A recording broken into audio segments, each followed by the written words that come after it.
ओम परमेश्वराय नमः। श्रीमद् भागवत महापुराण महात्म्य अध्याय 2 श्लोक 39 से लेके 76 तक। हाहाकारो महानासी त्रैलोक्य विस्मयावह वेद वेदांत गोखैश्च गीता पाठ विबोधितम् भक्ति ज्ञान विरागाणां नोदतिष्ठत्रिकं यदा उपायो न परोशतीति कर्ण कर्ण जप जना योगिना नारदेनापि स्वयं न ज्ञायते तु यत् तत्कथं शक्यते वक्तुमितरैरिह मानुषैः एवं ऋषिगणैः पृष्ठैर्निर्णयोक्तं दुरासदम् ततः चिन्तातुरः सोऽथ बदरीवनमागतः तपश्चरामि चात्रेति तदर्थं कृतनिश्चयः तावदर्शत्पुरतः सनकादिमुनीश्वरान् कोटिसूर्यसमाभासानुवाच मुनिसत्तमः नारद उवाच इदानीं भूरिभाग्येन भवद्भिः सङ्गमो भवत् कुमारा ब्रुवतां शीघ्रं कृपां कृत्वा समोपरि भवन्तो योगिनः सर्वे बुद्धिमन्तो बहुश्रुताः पञ्चायन संयुक्ताः पूर्वेषामपि पूर्वजाः सदा वैकुण्ठनिलया हरिकीर्तन तत्पराः लीलामृतरसोन्मत्ताः कथामात्रैकजीविनः हरिशरणमेवं हि नित्यं येषां मुखे बतः अतः कालसमाधिष्ठा जरायुष्मान् न बाधते येषां भ्रूभङ्गमात्रेण द्वारपालो हरे पुरा भूमौ निपतितौ सद्यो यत्कृपातः पुरं गतो अहो भाग्यस्य योगेन दर्शनं भवतामिह अनुग्रहः तु कर्तव्यो मयि दिने दया परे अशरीर गिरोकतं यत् तत्किं साधु नमुच्यताम् अनुष्ठेम कथं तावत् प्रब्रुवन्तु सविस्तरम् भक्तिज्ञान विरागाणं सुखमुत्पद्यते कथं स्थापनं सर्ववर्णेषु प्रेमपूर्वं प्रयत्नतः कुमारा ऊचुः मा चिन्तां कुरु देवर्षे हर्षं चित्ते समावह उपाय सुखसाध्योऽत्र वर्तते पूर्व एव हि अहो नारद धन्योऽसि विरक्तानां शिरोमणि सदा श्रीकृष्णदासानाम् अग्रनिर्योगभास्करः त्वयि चित्रं न मन्तव्यं भक्त्यर्थमनुवर्तिनि घटते कृष्णदासस्य भक्ते संस्थापना सदा श्रीश्रीभिर्बहवो लोके पन्था न प्रकटीकृताः श्रमसाध्या सते सर्वे प्रायः स्वर्गफलप्रदा वैकुण्ठसाधक पन्था स तु गोप्यो हि वर्तते तस्योपदेष्टा पुरुषः प्रायो भाग्येन लभ्यते तत्कर्म तव निर्दिष्टं व्योमपाचा तु यत् पुरा तदुच्यते शृणु स्वाद्य स्थिरचित्तः प्रसन्नदे द्रव्यज्ञास तपोयज्ञा योगयज्ञास तथा परे स्वाध्याय ज्ञाने ज्ञाश्च ते तु कर्मविसूचकाः सत्कर्म सूचको नूनं ज्ञाने ज्ञा स्मृतो बुधैः श्रीमद्भागवतालापः स तु गीतः सुखादिवे भक्तिज्ञान विरागाणां तद्घोषेण बलं महत् ब्रजे सन्ति मध्वयोः कष्टं सुखं भक्तिर्भविष्यति प्रलयं हि गमिष्यन्ति श्रीमद्भागवत ध्वने कलयद्वसा इमे सर्वे सिंहशब्दाद्विका इव ज्ञानवैराग्य संयुक्ता भक्तेः प्रेमरसावहा प्रतिज्ञं प्रतिजनं ततः क्रीडां करिष्यति नारद उवाच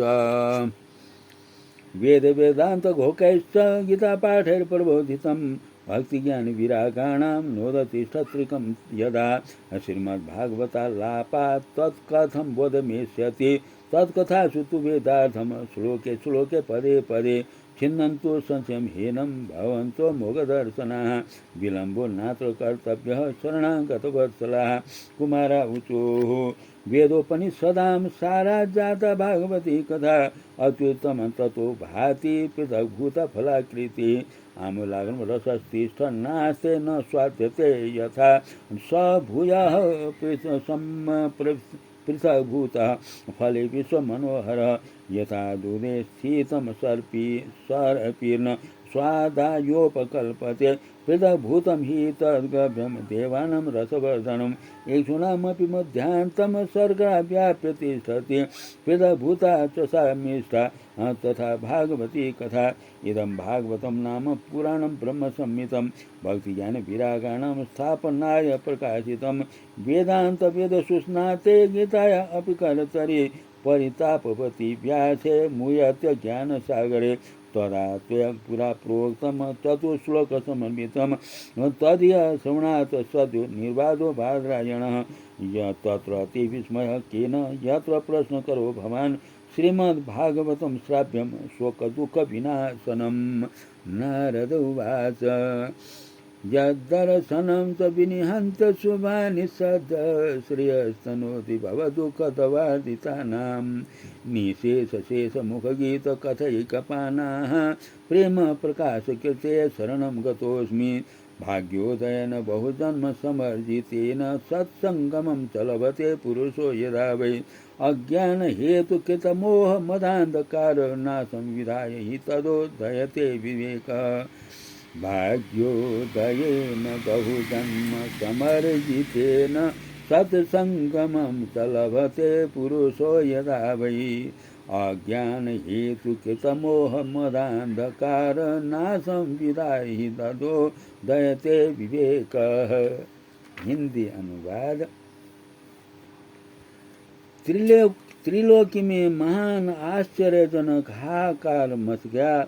लोग आपस में कानाफूसी करने लगे। हे भाई, जब वेद ध्वनि, वेदांत कोश और बार बार गीता पाठ सुनाने पर भी भक्ति, ज्ञान और वैराग्य ये तीनों नहीं जगाए जा सके, तब और कोई उपाय नहीं है। स्वयं योगीराज नारद को भी जिसका ज्ञान नहीं है, उसे दूसरे संसारी लोग कैसे बता सकते हैं। इस प्रकार जिन जिन ऋषियों से इसके विषय में पूछा गया, उन्होंने निर्णय करके यही कहा कि यह बात दुस्साध्य ही है। तब नारद जी बहुत चिंतातुर हुए और बद्री वन में आए। ज्ञान वैराग्य को जगाने के लिए वहाँ उन्होंने यह निश्चय किया कि मैं तप करूँगा। इसी समय उन्हें अपने सामने करोड़ों सूर्यों के समान तेजस्वी सनकादि मुनीश्वर दिखाई दिए। उन्हें देखकर वे मुनि श्रेष्ठ कहने लगे। नारद जी ने कहा, महात्माओं, इस समय बड़े भाग्य से मेरा आप लोगों के साथ समागम हुआ है। आप मुझ पर कृपा करके शीघ्र ही वह साधन बताइए। आप सभी लोग बड़े योगी, बुद्धिमान और विद्वान हैं। आप देखने में 5-5 वर्ष के बालक से जान पड़ते हैं, किंतु हैं पूर्वजों के भी पूर्वज। आप लोग सदा वैकुंठ धाम में निवास करते हैं, निरंतर हरि कीर्तन में तत्पर रहते हैं, भगवत लीला मृत का रसास्वादन कर सदा उसी में उन्मत्त रहते हैं, और एकमात्र भगवत कथा ही आपके जीवन का आधार है। हरि शरणम, भगवान ही हमारे रक्षक हैं। यह वाक्य मंत्र सर्वदा आपके मुख में रहता है। इसी से काल प्रेरित वृद्धावस्था भी आपको बाधा नहीं पहुंचाती। पूर्व काल में आपके भ्रूभंग मात्र से भगवान विष्णु के द्वारपाल जय और विजय तुरंत पृथ्वी पर गिर गए थे, और फिर आपकी ही कृपा से वे पुनः वैकुंठ लोक पहुंच गए। धन्य है, इस समय आपका दर्शन बड़े सौभाग्य से हुआ है। मैं बहुत दीन हूँ और आप लोग स्वभाव से ही दयालु हैं, इसलिए मुझ पर आपको अवश्य कृपा करनी चाहिए। बताइए, आकाशवाणी ने जिसके विषय में कहा है वह कौन सा साधन है और मुझे किस प्रकार उसका अनुष्ठान करना चाहिए। आप इसका विस्तार से वर्णन कीजिए। भक्ति, ज्ञान और वैराग्य को किस प्रकार सुख मिल सकता है और किस तरह इसकी प्रेम पूर्वक सब वर्णों में प्रतिष्ठा की जा सकती है। सनकादि ने कहा, देवर से आप चिंता न करें, मन में प्रसन्न हो। उनके उद्धार का एक सरल उपाय पहले से ही विद्यमान है। नारद जी, आप धन्य हैं। आप विरक्तों के शिरोमणि हैं। श्री कृष्ण दासों के शाश्वत पथ प्रदर्शक एवं भक्ति योग के भास्कर हैं। आप भक्ति के लिए जो उद्योग कर रहे हैं यह आपके लिए कोई आश्चर्य की बात नहीं समझनी चाहिए। भगवान के भक्त के लिए तो भक्ति की सम्यक स्थापना करना सदा उचित ही है। ऋषियों ने संसार में अनेकों मार्ग प्रकट किए हैं, किंतु वे सभी कष्ट साध्य हैं और परिणाम में प्राय स्वर्ग की ही प्राप्ति कराने वाले हैं। अभी तक भगवान की प्राप्ति कराने वाला मार्ग तो गुप्त ही रहा है। उसका उपदेश करने वाला पुरुष प्राय भाग्य से ही मिलता है। आपको आकाशवाणी ने जिस सत्कर्म का संकेत किया है उसे हम बतलाते हैं। आप प्रसन्न और समाहित चित्त होकर सुनिए।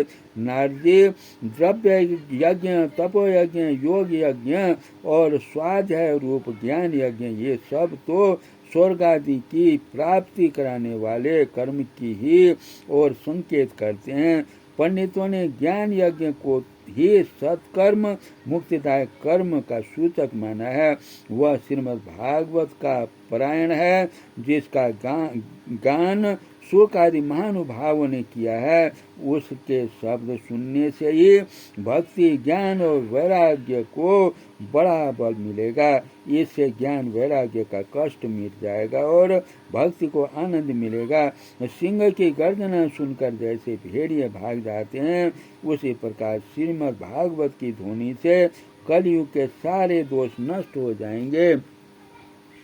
ज्ञान तब प्रेम रस प्रवाहित करने वाली भक्ति ज्ञान और वैराग्य को साथ लेकर प्रत्येक घर और व्यक्ति के हृदय में क्रीड़ा करेंगी। नारद जी ने कहा, मैंने वेदांत की ध्वनि और गीता पाठ करके उन्हें बहुत जगाया, किंतु फिर भी भक्ति, ज्ञान और वैराग्य ये तीनों नहीं जगे।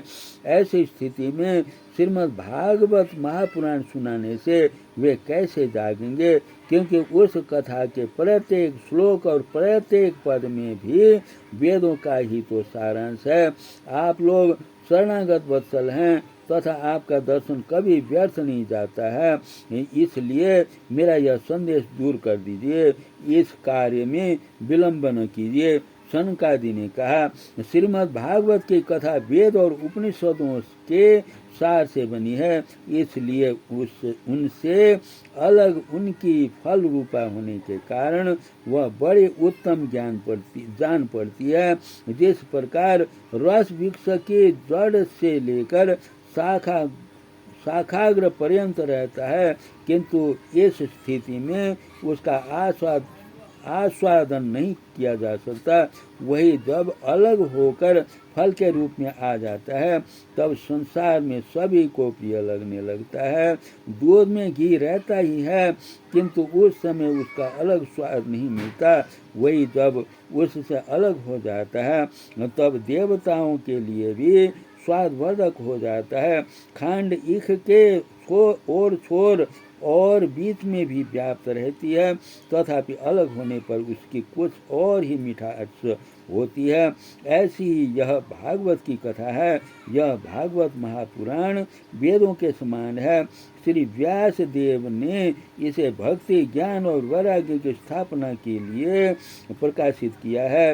पूर्व काल में जिस समय वेदांत के पारगामी और गीता की भी रचना करने वाले भगवान व्यासदेव खिन्न होकर अज्ञान समुद्र में गोते खा रहे थे, उस समय आपने ही उन्हें 4 श्लोकों में इसका उपदेश किया था। उसे सुनते ही उनकी सारी चिंता दूर हो गई थी। फिर इसमें आपको आश्चर्य क्यों हो रहा है? जो आप हमसे प्रश्न कर रहे हैं, आपको उन्हें शोक और दुख का विनाश करने वाला श्रीमद् भागवत महापुराण ही सुनाना चाहिए। नारद जी ने कहा, महानुभावों, आपका दर्शन जीव के संपूर्ण पापों को तत्काल नष्ट कर देता है और जो संसार दुख रूप दावा नल से तपे हुए हैं उन पर शीघ्र ही शांति की वर्षा करता है। आप निरंतर शेष जी के सहस्त्र मुखों से गाए हुए भगवत कथा मृत का ही पान करते रहते हैं। मैं प्रेम लक्षण भक्ति का प्रकाश करने के उद्देश्य से आपकी शरण लेता हूँ। और जब अनेकों जन्मों के संचित पुण्य पुंज का उदय होने से मनुष्य को सत्संग मिलता है, तब वह उसके अज्ञान जनित मोह और मदरूप अंधकार का नाश करके विवेक उदय होता है। ओम परमेश्वराय नमः। सर्वे भवन्तु सुखिनः।